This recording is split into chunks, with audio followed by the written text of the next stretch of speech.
flee faster than light.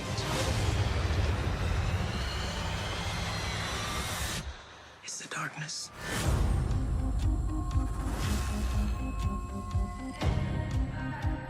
So, A Wrinkle in Time is brought to us from director Ava DuVernay, the same director who brought us Selma. If you guys haven't seen Selma, check it out. It's a brilliant movie. But anyways, in A Wrinkle in Time, we follow Meg Murray, who is a bit of a troubled kid, especially after her father, who was played by Chris Pine, disappeared about 4 years ago. But when Meg's brother Charles Wallace introduces her and her classmate Calvin to these, I guess, mages, as you can say, who are Miss Who, Miss Witch, and Miss What's-It. I believe those are their names. The 6 of them go on a quest to find Meg's father. Alright guys, so let's get into A Wrinkle in Time.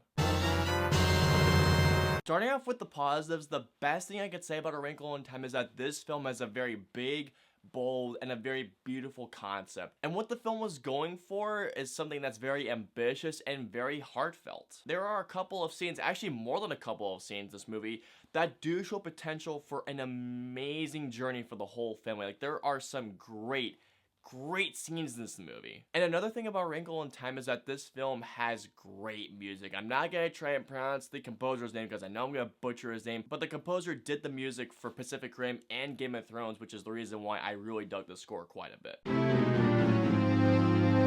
As I stated previously, A Wrinkle in Time has a very beautiful and a very bold concept. However, the execution is quite poor. The story has the potential to be a very beautiful and a very moving picture.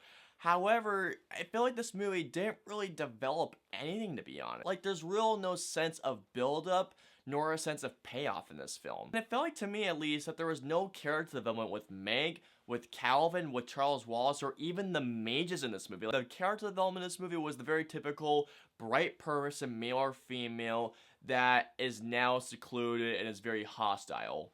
That's your character development in this movie. There's really nothing in this movie for character. Even in the first 5 minutes, the editing choices felt very weird and felt very off to the point, to me, where at least, where the movie didn't feel like it had that natural flow from scene to scene where you would see an arc start. And going back to the character development, there is this person named Calvin in this movie who was Meg's classmate. I feel like there was no purpose to his character whatsoever. It was just there to say, oh, here's another kid in this movie. And one of the biggest disappointments of this film is that there is a great cast in this movie. I mean, Oprah Winfrey, Mindy Kaling, Chris Pine, you have Reese Witherspoon.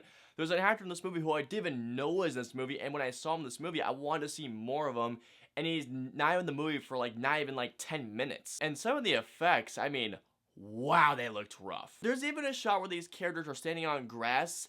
Even the grass looked fake in this movie. I think one of my biggest criticisms of this movie is that nothing in this movie had that child sense of wonder. Everything felt just way too artificial for me. And I was actually quite bored for some part of this movie too. And at the ending, even though there is a wrap-up, it didn't feel like it had that proper wrap-up that I expected it to have. Like, it just went like, okay, everything is like that. Overall, guys, simply put, A Wrinkle in Time had a lot going for it, but in its execution, it was very poor. All in all, guys, this film is currently my most disappointing film of the year, and I'm gonna have to give A Wrinkle in Time a 2 out of 5. I was really looking forward to this film, knowing it was especially an Ava DuVernay film because I love Selma. However, this film let me down quite a bit. Alright guys, so comment down and let me know below, what is currently your most disappointing film of 2018? Let me know below. If you guys want to follow me on social media, I'm on Facebook, Twitter, Instagram, Twitch, and I'm also on Snapchat. So if you guys want to follow me on all those social media platforms, all the links and the usernames are in the description below. I hope you guys enjoyed my review of A Wrinkle in Time. If so, please hit that like button, share, and subscribe to see more reviews just like this one. If you guys want to see my review of Red Sparrow, please click right here. And if you guys want to see my review of Annihilation, please click right here. And until the next review, I will see you guys, as always, next time.